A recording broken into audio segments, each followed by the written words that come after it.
నెలకి 50,000 నుండి 60,000 ఆదాయం రన్ టైలర్ యాప్లో ఆర్డర్ కంప్లీట్ చేసి పేమెంట్ పొందండి. 45 సంవత్సరాల కెరియర్ అని మా షో టీం మాట్లాడుతుంటే తెలుసుకున్నాం అనమాట.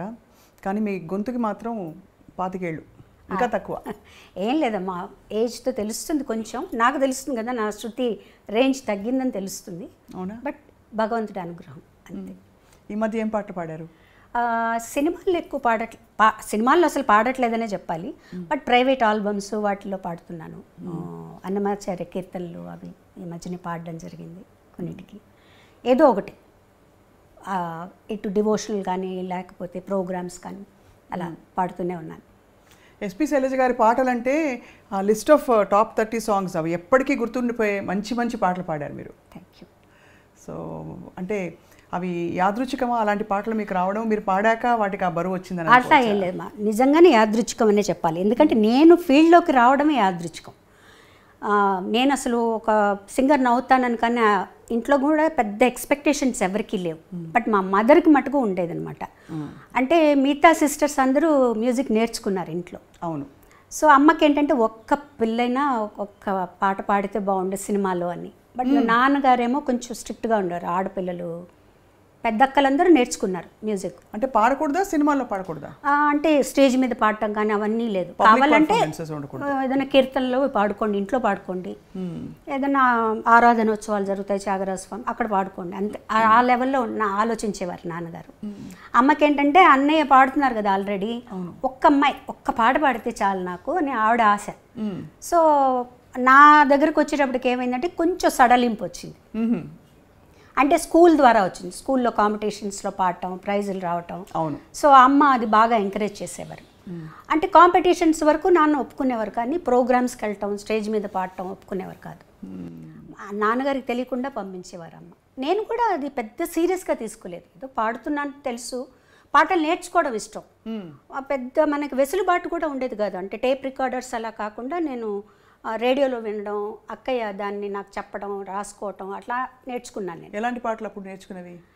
అప్పుడు ఎక్కువగా సుశీల్ గారి పాటలే. అసలు రేపల్లె వేచను, రాధకు నీ వేర ప్రాణం, ఇవన్నీ అనమాట. నీ దయ రాధ, పూజలో సాంగ్స్ అన్నీ సుశీల్ గారి పాటలు, అందరి పాటలు నేర్చుకునేదాన్ని. ఒక పెద్ద చేంజ్ ఏంటంటే అప్పుడు యాదోంకి బారాత్ రిలీజ్ అయింది. ఆ పాటలు అసలు ఎక్కడికో తీసుకెళ్ళిపోయాయి. ఇలా కూడా చేంజ్గా ఉంటుంది పాటలు.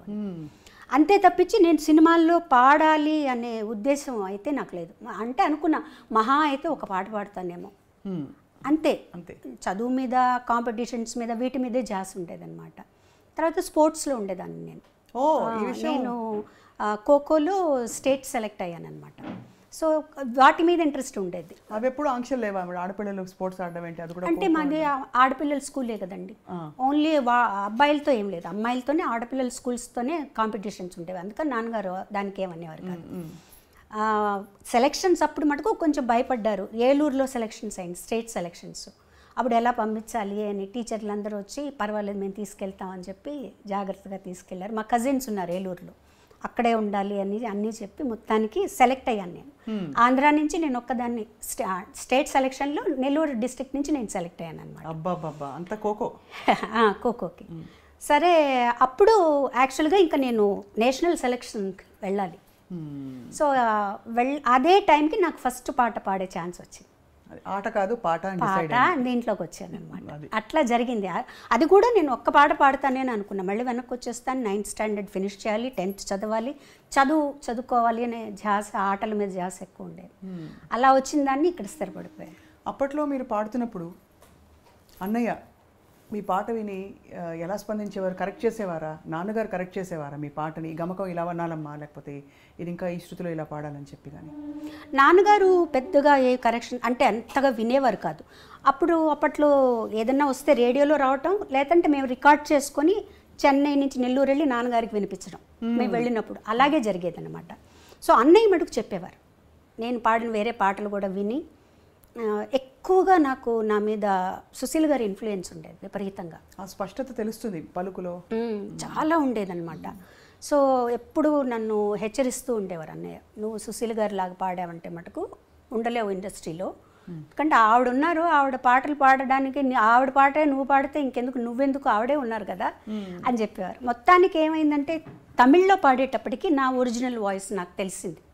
వేరే ఏలియన్ లాంగ్వేజ్ అప్పటి వరకు నాకు తెలియదు తమిళ్లో ఎలా పాడాలి, నా ఒరిజినాలిటీ బయటకు వచ్చిందనమాట. సో అప్పుడు లక్కీగా ఏంటంటే ఈ జానపదం టైప్ సాంగ్స్ మనం రావటం వల్ల ఆ ఛాయలు కొంచెం తగ్గాయి. అయినా కంప్లీట్గా పోయాయని నేను చెప్పను, ఆవిడ ఇన్ఫ్లుయెన్స్ నా జన్మాంతరం నా మీద ఉంటుంది. సో అది మటుకు చెప్పేవారు. తర్వాత ఎక్స్ప్రెషన్స్ ఇవ్వాలని చెప్పేవారు. కంపోజ్ చేస్తారు అన్నీ ఓకే, నువ్వేం చేస్తావు దానికి, నీ ఎక్స్ప్రెషన్స్ ఇవ్వాలి ఆ పాటలో. లేకపోతే అక్కడ వాళ్ళు యాక్ట్ చేస్తారు ఓకే, ఆ పాట బ్లాండ్గా ఉందనుకో వాళ్ళు మటుకు ఏం చేస్తారు, ఆ పాట నువ్వు అనుభవించి నువ్వు కూడా కొంచెం నటించాల్సి ఉంటుంది. ఈ రకంగా చెప్పి, లేకపోతే మొట్టమొదటి పాటలు వింటే చాలా స్ట్రెయిట్గా బ్లాండ్గా ఉంటాయి పాటలన్నీ. కానీ అప్పట్లో అంత ఇన్సిస్టెన్స్ కూడా తక్కువ ఉండేది కదా. అంటే మనకి ఉదాహరణకి లీల గారి పాటలు, తర్వాత సుశీలమ్మ, జానకమ్మ ఆ జనరేషన్లో కొంచెం ఎక్స్ప్రెషన్ ఎక్కువ వచ్చింది. కానీ అంతకుముందు ఇలాంటి ఎక్స్ప్రెషన్ అయితే లేదు, వేరే విధంగా. ఎందుకంటే అది డ్రామాల నుంచి వచ్చారు కదండి, స్టేజ్ నుంచి వచ్చారు. అవును, వాల్యూమ్ ఎక్కువ. అవును, వాల్యూమ్ మీదే ఉండేది పాట అంతా, వాళ్ళకి భావం మీద తక్కువ. ఒక రకంగా భావం మనకి ఆ భావం రావాలి అంటే ఘంటసాల గారు, జానకి గారి దగ్గర నుంచే వచ్చింది ఆ భావాన్ని తీసుకొచ్చి. సుశీల్ గారి వాయిస్కి భావం అక్కర్లేదు అసలు, ఆవిడ గొంతుకు అలాగే ఏ భావమైనా పలికేస్తుంది అనమాట.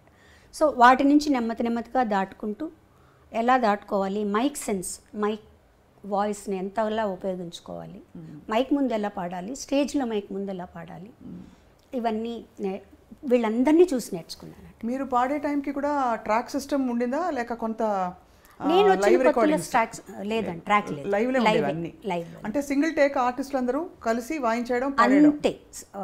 మళ్ళీ ఒక తప్పు చేస్తే అందరూ వాయించారు. చాలా కష్టం అంటే అది ఆ స్కూల్ అలవాటు అయిపోయిన తర్వాత మిగతా చాలా ఈజీ అనిపిస్తాయి. ట్రాక్ పాడడం ఈజీ అనిపిస్తుంది. ఎందుకంటే అక్కడ చాలా జాగ్రత్తగా ఒక 30 పీస్ ఆర్కెస్ట్రా ఉందనుకోండి, పక్కన కో ఆర్టిస్ట్ ఇంకో చోటుకి వెళ్ళాలనుకోండి, ఇవన్నీ దగ్గర పెట్టుకోవాలి మనం.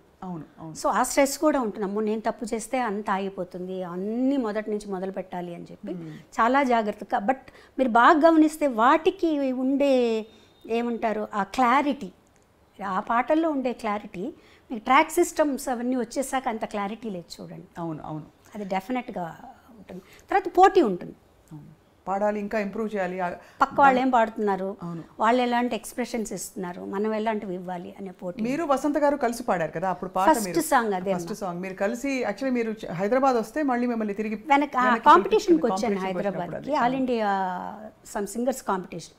మన చిత్రంజన్ గారే దానికి జడ్జిగా వచ్చారు. ఆ రోజు పాడేసి లక్కీగా నేను వసంత ఇద్దరం పాడేసి ట్రైన్ ఎక్కాము. ఇద్దరు కలిసి పాడారా? లేదు, తను ఒక సాంగ్ నేను ఒక సాంగ్. తనకు ఫస్ట్ ప్రైజ్, నాకు సెకండ్ ప్రైజ్ వచ్చింది ఆ కాంపిటీషన్. తనేమో రారయ్యా పోయిన వాళ్ళు అని గాజులకి స్టైల్లో ఒక పాట పాడింది. నేను ఏం పాడానో నాకు అంతగా గుర్తులేదు, రాధకు నీవేర ప్రాణమై పాడాను అనుకుంటానండి. సో అది పాడిన తర్వాత మధ్యాహ్నానికి మాకు అప్పుడు ఫోన్లు ఎవరింటికో తెలిసిన వాళ్ళ ఇంటికి ఫోన్ చేసి అన్నయ్య పిల్లలిద్దరిని ట్రైన్ ఎక్కించి మార్నింగ్ కల్లా చెన్నైలో ఉండేటట్టు చేయమన్నారు అనమాట.